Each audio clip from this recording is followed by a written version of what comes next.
back to the class, everyone. There are well over 100 attackers in game, and while most of them do enjoy a crit damage or offense type modding, maybe with a little bit of crit chance mixed in, that's not the case for all of them. So as everyone can see here on screen, we have all of our attackers listed out, and like we said, there's over 100 of them in game, and it is the most common role that the developers give out to characters. And while this does communicate most things well in regards to how they function, it doesn't communicate it 100% across all characters. So what we really want to do today is single out 10 characters that hold the attacker title, and while they might even do good damage in some ways, that's really not how we want to focus on modding them to get the most value out of that character in the team they're placed in. So just as a quick kind of a refresher, these would be the typical attackers. This is how you would mod a normal attacker. You would typically have either a crit damage set or an offense set, and when you go deeper in, you not only want the sets, but you're gonna want really good primaries and secondaries.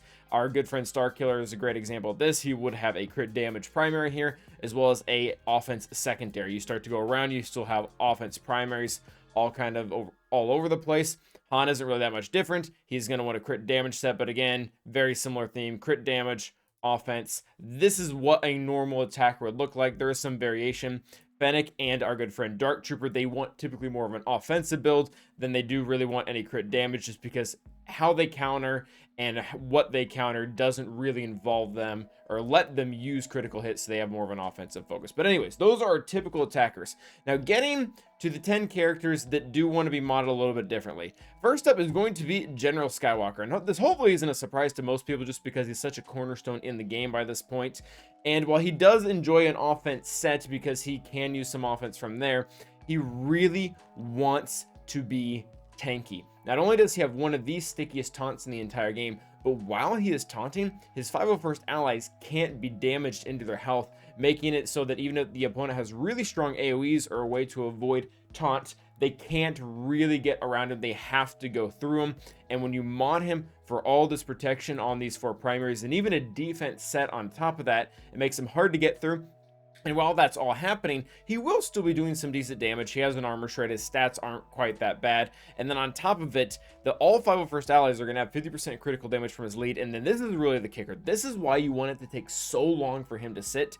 And it's because when an enemy gains the buff, all 501st allies, so that's him, that's Arc, that's Fives, Echo, Rex, everyone, they get 2% offense until the end of the encounter. It's very rare to find a team right now that isn't using buffs.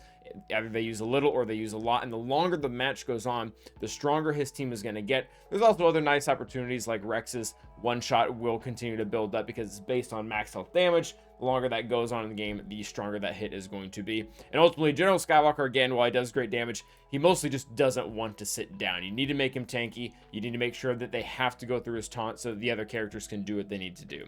Next up is going to be Jade. Again, has the attacker tag, but very differently than General Skywalker, we don't want to mod her to be tanky, nor to be a really good damage dealer, but really she needs to control the battle. And to be able to control the battle, she needs a ton of speed, and even a little bit of potency doesn't hurt that much. I realize she does have tenacity down, so most debuffs will flow well, but there are the occasions where that doesn't really cover everything. If the enemy uses tenacity up, they have a way to kind of counteract that, and then on top of it, it can just be cleansed entirely. And there is a very small window, and this is particularly, I can think of Wampa specifically, that you want to stop in 3v3. This first hit right here dispels all buffs and inflicts stun and vulnerable for 1 turn on target enemy. The way this ability works is how it's read here. She tries to stun before she inflicts tenacity down. So whatever enemy you're trying to go against to stun them, you are working with Mars potency at that moment, and you don't already have tenacity down to completely destroy their base tenacity. So again, she wants to go first. I realize she's kind of god modded for us, but whatever god modded looks like for you, if that's having +10s on her, if that's having +15s or +20s, that is what it is. And then the extra potency set with a potency primary on top of it will be really nice. Once you add that into her kit and everything else that Emperor Palpatine is doing, she'll just take care of the battle. Realistically, when you're going against other teams, if you're using her entirely with Empire, you're just going to paper cut the enemy team to death, because they will never really be able to take a turn. It doesn't really matter how much damage you have. And if you have Starkiller on the team, well, Jade's damage never mattered in the first place because he's quite a beast. Next up is going to be our good friend Calus, and he's a newer character, so I think this is probably a little bit less well known. But while again, he does have the attacker tag, and he does do cool things as an attacker, like the fact that he has an insta-kill, he does want to survive first and foremost. He is there to support the rest of the team. There are already plenty of good Jedi attackers like Ki-Adi-Mundi, General Skywalker, Jedi Knight Luke, Grandmaster Yoda, Jedi Knight Anakin. There's quite a few out there. His job isn't necessarily to do the brute force. What you want him to do is survive, so that all his bonuses that he gives in regards to fear, as well as cooldown manipulation, or being able to have a cleanse every other turn for the whole team, becomes very helpful against counters like Lord Vader. And then even on top of that, taking out Malgus, you really do need all the added benefits he has from fear, and then being able to put out armor shred. And the other thing, I didn't want to talk about this too much, but the dude's armor penetration is one of the lowest in the entire game. It's at 13. If we wanted to go back and compare that to a decent attacker, and I guess we actually could do it right now. Where's CLS? CLS has a decent-ish armor pen. If we want to compare it just side by side, it's bad. Like, it's really bad. 13 to 251. And granted, CLS does have a little bit higher because he's also relicked, but he's not getting 200 from those couple relic levels. So ultimately, the way that we want to mod Calus is for health. And the reason why health over, say, defense is because one of the better counters that it can be used for is against Malgus. And Malgus and Malik both have really strong max health damage hits that completely ignore defense. So we want to either have protection up that is built from the health or the health itself in Malgus' case, because if Cal gets yeeted on the first turn, he really can't do all that much. So full health sets, and then I really enjoy full health primaries. One of the reasons I have to do that is because he's at a lower relic level, only at relic 5. If you have a higher relic level, like say 8, you probably could splurge for a crit damage primary on him if you would like to, but ultimately he needs to survive to do everything that he's doing. Next up is Grievous. So Grievous is going to be way different from the other characters we talked about. All the other characters we talked about, they really have a different role in the team other than attacker. Grievous doesn't. Grievous has the entire attacker role. He is your killing machine. He's really good at it. He does a ton of damage. That being said, every single one of his abilities damage is based off of his own max health instead of his physical damage. So literally, and this is different from some characters, so I want to make this clear, any offense that ends up on him is pointless. It literally does nothing. There are some characters out there that when they do max health damage, they will combine it with their normal damage, kind of like First Order Executioner, or Fox as we call them. That is not the case for Grievous. It's literally wasted. It's not used at all. It is only health. So while there is room for a crit damage triangle if you do have him at higher relics, like we all need him for JMK, but for the most part, the dude wants to be healthy. You want it on all of his other primaries, and it's even acceptable on the triangle, and then the sets themselves are also really nice to have health on. There is a small argument for potency out there so that you land the initial target locks, but at the end of the day, it's still kind of the same mentality of don't mod him for offense. You need him to do the damage. Control is okay. He does have ways to gain potency through his own kit, but sometimes the first initial hit is really important. Next up is Zam. Now, Zam isn't a bad one to get a little bit of extra offense on, but ultimately she has one main job when you're putting her on a bounty hunter team in Grand Arena using her Omicron, and that is the fact that she shares speed with the entire team. She gains 5% speed for each other bounty hunter ally, and other bounty hunter allies gain 20% of her speed until the first time she is defeated. This becomes a very big deal. It allows bounty hunters to get in front of a lot of the other teams. I won't go into all the math of what it looks like, but typically, more often than not, if you can get her to a decent speed, like upwards of like 310, she's going to be giving out 70 speed to all of her allies. It's double what most leaderships can do, and can change the counters that you're going against. It's one of the reasons why the bounty hunter teams can get in front of teams like Dash or Adrad, or to get their contract right out of the gate. Mando can annihilate someone, and Zam's damage never really mattered to begin with. Honestly, if I had to go for a secondary stat, I'd probably go for survivability, just because, again, the bounty hunters already have the attacking done with, either with Mando's annihilates or with Fennec just kicking someone in the face. The next one is going to be a little bit more nuanced with Asajj Ventress. This is very specific to GAC, and specific to GAC with Asajj Ventress' Omicron. And the reason why you want potency is because her role in the team is going to drastically change if and when you put this Omicron on. Basically what this does is it gives a whole bunch of new features to her Endless Wrath, which is this AoE right here, which typically before would only apply defense down and then I guess refresh cooldowns, which that would never happen. Now, after you put on the Omicron, it is going to suddenly do some very other helpful things. It will inflict healing immunity on all enemies for 2 turns and reduce their defense and max health by 4% for the rest of the battle. This is quite overpowered because for any of you out there who really like Mace Windu and the fact that he can reduce someone's max health and defense, Asajj can do this to all 5 enemies at once. However, there is a catch, and this is different from Mace. It can be resisted. In fact, all of this can be resisted. The defense down can be resisted, the healing immunity can be resisted, the max health and max defense reduction can also be resisted. So if she doesn't have enough potency to be able to land this, it's not going to be doing much, and that's really the whole reason why she would have the Omicron in the first place.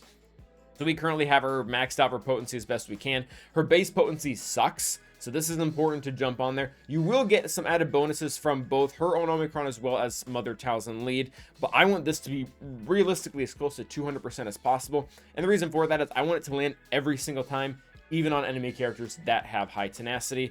I've used this before to be able to help clean up the Sith Empire because Darth Malak and Darth Malgus have very large health and defense pools, and being able to get to reduce these with her is very nice. I've also used it against Jabba, although that's really not 100% necessary, but it is a nice add-on if you can afford it. So definitely potency there. Don't really need the damage as much. Next up is our good friend Wampa, and this one I actually do see quite commonly, and it's probably because Wampa is such a great character that she becomes very versatile, and I've currently stolen her mods to do an event. But for the most part, we do really want to aim on defense and health, and in some occasions tenacity. And you're not really going to see, I'm a little bit weary on the tenacity right now because the whole point of tenacity beforehand is so that you did not get hit with the initial stun from Iden. Now with Scout Trooper out here, I'm not sure if this really has any hold at all anymore with the irresistible days that can kind of shut her down. But regardless, whatever you're trying to counter out there, health and defense is kind of the way. Wampa has very good stacking damage, both when the enemies accumulate a ridiculous amount of dots,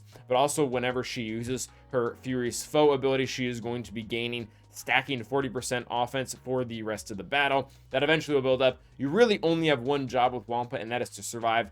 If you survive long enough, you'll either deal enough damage or everyone will just die from dots if the team doesn't have a consistent cleanse. Again, tenacity can be helpful, but I think that might be starting to go away. Ultimately, you don't really need to focus on damage or potency. It just comes down to defense and health. A little bit of speed is nice, but ultimately, she's going to counter, she's going to gain turn meter, she's going to get her turns. Next up is going to be Resistance Hero Finn. This is going to be a very similar vein as our good friends Mara, Jade, as well as Zam. He wants to be able to go first. We've talked many times about how the Zori team is very good and quite broken in GAC. One of the weakest links that it has is the fact that if troopers come after and they can go first, they can kind of just steamroll it for the most part, especially if they time the dispel with the enemy's damage immunity correctly.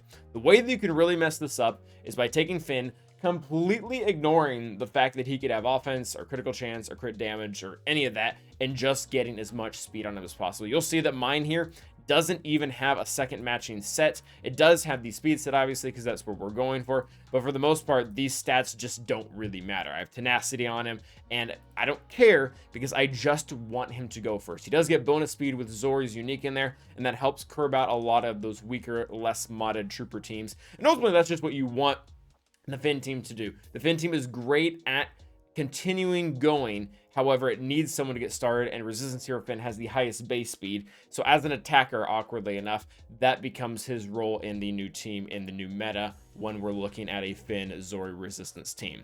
Now this one is going to be very nuanced. Number one, you really only want to mod Maul this way if he's under a Lord Vader team, and even then you kind of have to do what you can. And when you look at my mods, this will become really apparent. I actually can't mod Maul the best way out there possible. I actually do have him modded primarily for offense right now.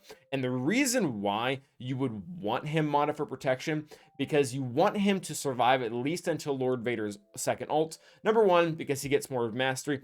But on top of that, you also want him to be the catalyst so that Lord Vader can get to that second ult a lot faster. Lord Vader really struggles to get to his ult until he has the 60 stacks of whatever it's called that he needs to be able to build it quickly. Before that, that's really Maul's job in there to do that. And if you focus entirely on offense and a Fennec is just able to kick him over without even having to disintegrate or another counter doing something very similar, he just doesn't get to play all that long. So ideally what we would want to do, and I'll show you guys this kind of, hopefully this will be kind of encouraging, maybe not, this whole very specific hole in my roster, I just don't have offense sets with protection primaries. Like I literally have 2 mods, and one of them is on one of the other characters we already talked about. This one I have 3, again, on one of the characters we talked about. I don't even have a single cross. I don't have a single offense set protection cross, not even a bad one. So yeah, you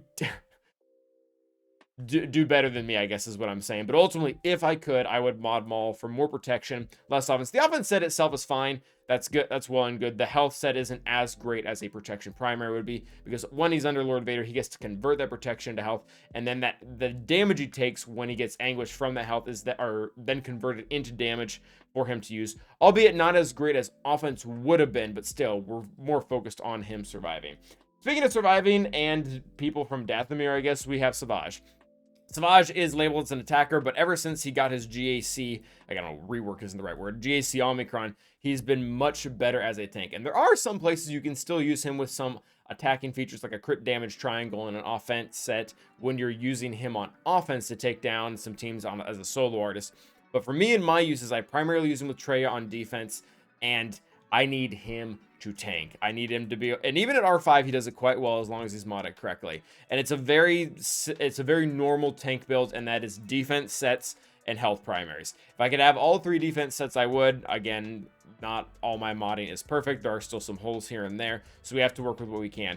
I'll also say he doesn't really need all that much speed, just because he keeps getting it back so consistently, and there's so much turn meter going around with his kit that, I mean, plus 10s are kind of fine. I mean, speed doesn't hurt him, it doesn't make him a worse character, but when you can go and put it on a character that needs it more, you're going to find more overall value with the modding in your roster. So definitely want the health primaries, just because that's good value as far as health goes, and the defense primaries will stack really nicely with his GAC Omicron, and he'll just be terrible to kill. They'll probably have to use some type of massive max health damage or just a straight up annihilate to be able to kill him. So that is going to be our video for today. Let me know what you guys think if you want to see more modding videos like this.